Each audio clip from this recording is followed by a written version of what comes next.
Good morning, everyone. I'm going for a walk for, your daily morning walk.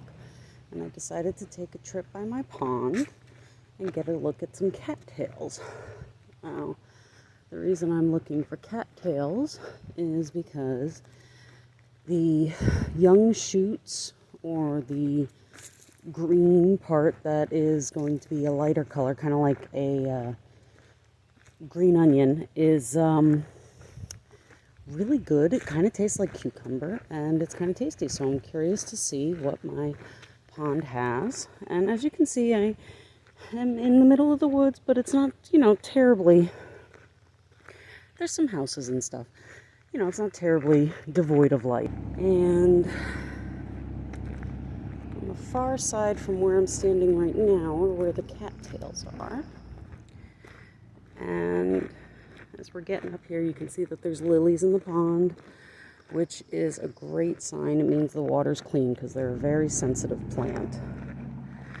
And it's probably a little too early to notice them now, but later in the afternoon, when the sun is really streaming down on the area, you can find a bunch of painted turtles, and we've even found a few crawfish in the area, right along the edges here in these little grassy areas.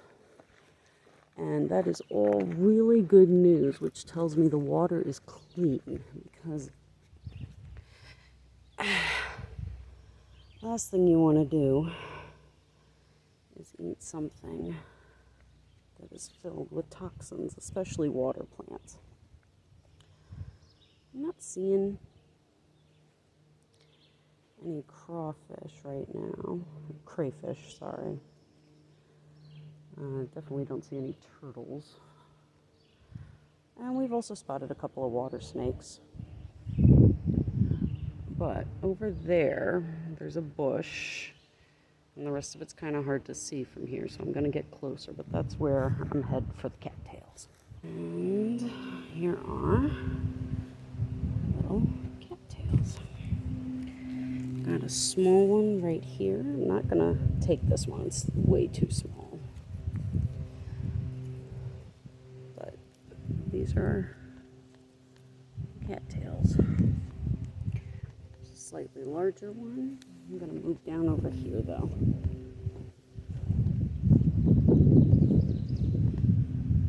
And actually, coming down just a little bit further.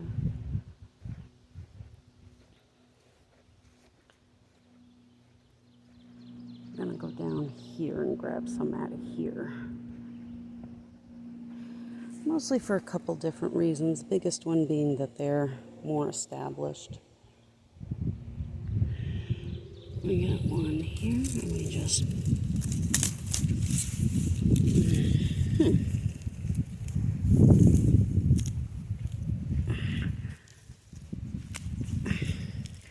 stubborn little bugger. Alright.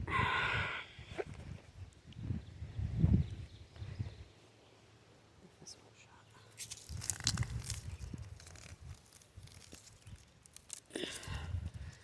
Well, this is not working out how I thought it would. That is upsetting. Oh, here we go. There's a piece.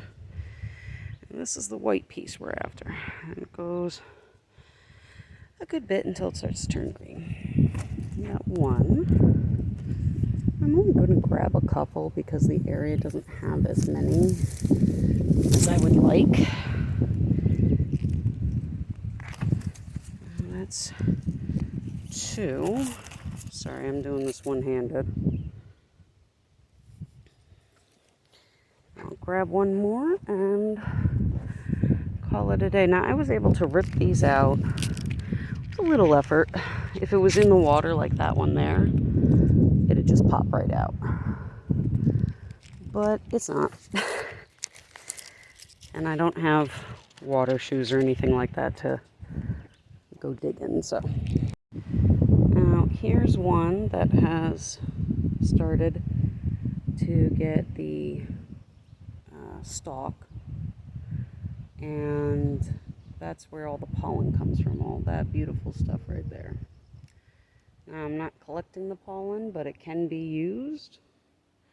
And I'm going to leave this one alone, and I'm leaving it alone because of how thin the patch of, here's another one starting, how thin the patch of cattails is along the shoreline here. There's another one. And I realized that the camera cut out on me before, but what I was saying was that I'm able to collect all these without any tools, and as you can see, there's quite a lot of vegetation, and it's a nice little healthy area. So I'm going to take these back, and then I'll show you the rest of the process. Okay, so I got back now, and I've got each of these. Now, the part that we want to eat and use is roughly from about here down. I want the lighter part because it's going to be tender, easier to chew. So right now, I am just washing off all that gorgeous freshwater slime that manages to accumulate. And then we are going to take it over to the cutting board and cut them up and get them pickled. And you can also eat these fresh right as they are, obviously once you wash them off. You don't want to eat it with all the, fresh water on it, because that's going to have a ton of different bacterias and such that are liable to make anybody sick. It's not like a super thick coating, but it is very clean of the slime. So if you have an aversion to those sorts of textures, I would suggest wearing a set of gloves. Really bad. I don't know if it's because it's slightly bigger than the rest, but that is something to take into consideration next time.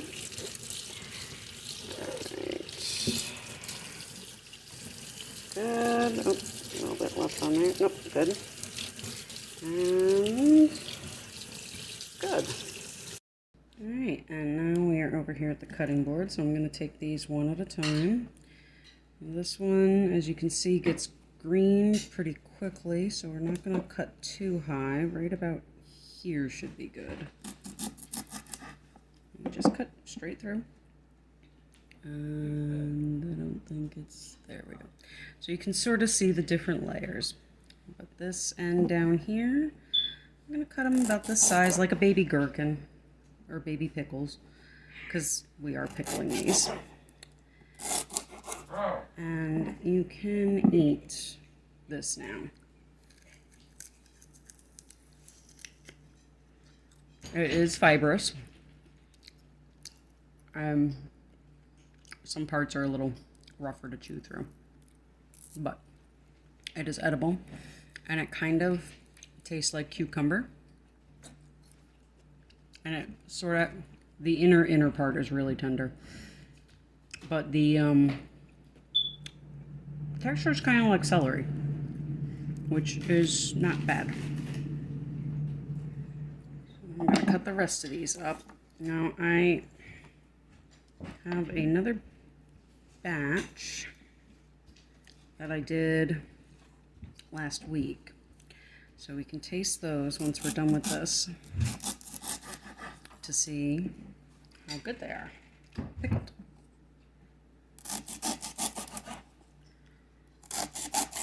And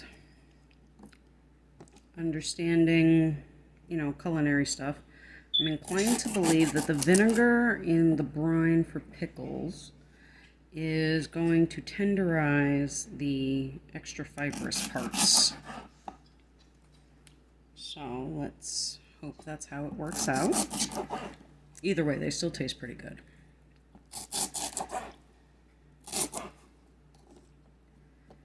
And last one, right about there.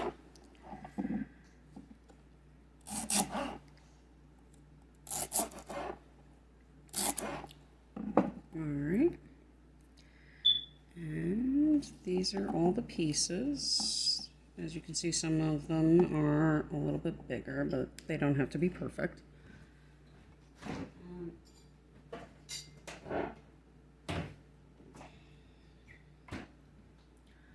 I am simply reusing pickles. I'm simply reusing the brine because, one, I find this particular blend to be delicious, and two, it saves me a little bit of prep work. Now, here's one that has already been pickled, and it tastes like a cucumber, but it is still a bit fibrous.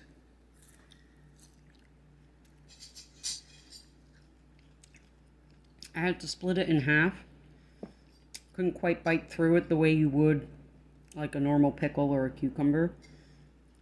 But splitting the leaf sections in half and eating it is doable and really not that bad. And it's pretty tasty. So, making more. I'm just going to throw these right in and let them sit for a week. And we'll come back. There. I did say that the whole plant could be used. So these are the ones from last week. I'm just laying them out here to dry. And these are the ones I just picked. One note that I would make, so you can separate the leaves rather simply. One note I would make for the future is to definitely get the cattails earlier in the season than I did. So right now it's about mid to late June, and I would probably grab them around mid-May. They definitely get very fibrous very quickly, and the inner shoots are considerably softer, but still I would get it earlier than June. However, they are still doable. Just not quite as pleasant to chew on. Now I've got these drying, and I intend to let them dry out and then make some baskets or even like a mat to like set dishes on the picnic table here once I get it set up for the season. And they just sit like that. Then they'll turn to that, and then they'll get even browner, tan, more like this section here. So now that we've collected them and processed them and at least got them ready for pickling, I have some information about cattails specifically that is, what they could be used for and such. So cattails historically were considered, like, the nickname was grocery store of the woods. So natives would use them for, the parts that I just showed you, they would make baskets or hats or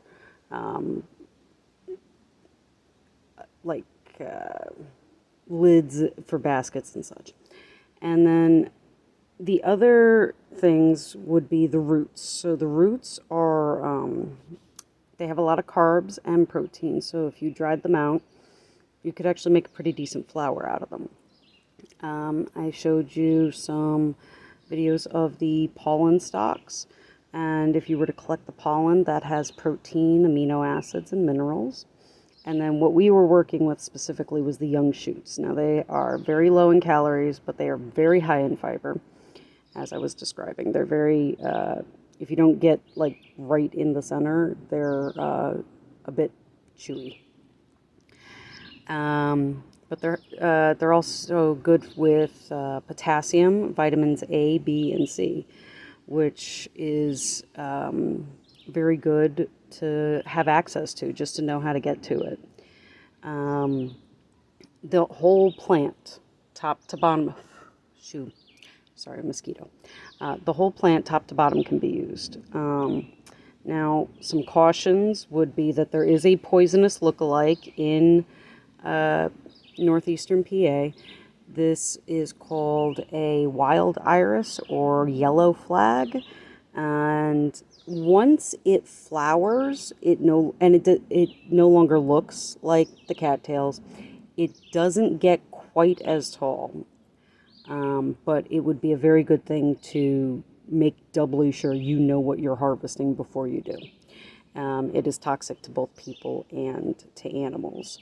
And then, as I discussed with the pond showing the lily pads, obviously I couldn't find any crayfish or turtles at 6:30 in the morning, but the lily pads are a great indicator. They're very sensitive plants, so if they're not growing there, the chances are that the conditions are not good for them to grow, which is also a good indicator that maybe you shouldn't be collecting from there. It's not a blanket, it's not an overall guarantee, but it is a good observation to make.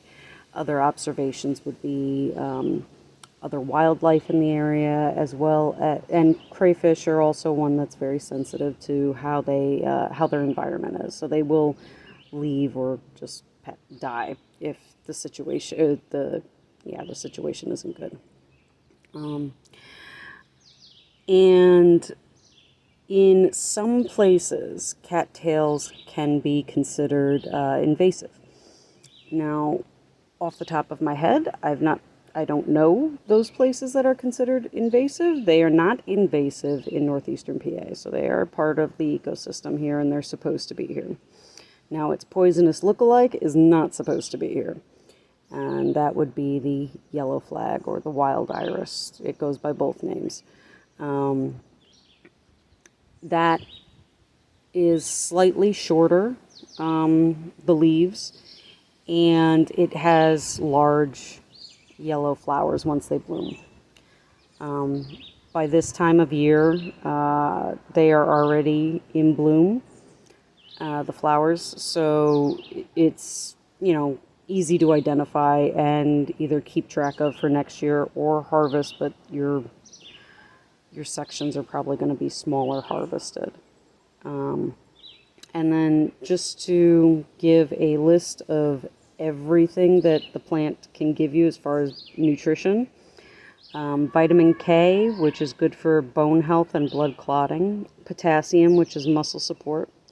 Magnesium is critical for all vitamin absorption and minerals. And then it has manganese, which is an anti-inflammatory. Vitamin C and beta-carotene. Vitamin A, and some vitamin B. I was not able to determine specifically what type of vitamin B, but at the end of the day, it's something that you can take a walk around the corner from your house to go collect.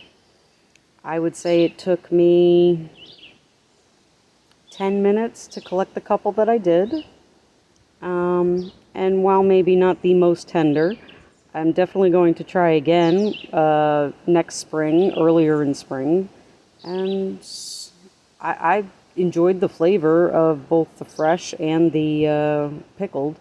So for me, it was a win. It was something worth doing again. And I didn't use any tools to harvest them. I was able to yank them out of the ground. Cattails. Oh. Also, cattails have stinking mosquitoes. Cattails have several names aside from cattails. There's Cossacks asparagus, and then there's also cat o' nine tails. And both are fairly common. Once you identify it, it is easy to continue to identify. Okay, so this is yellow flag or wild iris, and you can see that it's got some differences by comparison, where instead of a single stalk shooting up, it's got the flower pods and it branches off a little bit, but you can see how the leaves look very similar. But it's also in a thick cluster right here. And then over here, not far away, is another group of them. And those were flowers less than a week ago, and they are now seed pods. And then And over there is another type of water reed or cattail, but it is not the same cattail that we harvested earlier. And you can see the difference. Now, one big thing that is a difference with these leaves is that they have a very defined middle ridge here. They're also very fibrous, but there is a defined middle ridge that is not on the cattails we harvested. And there's another group.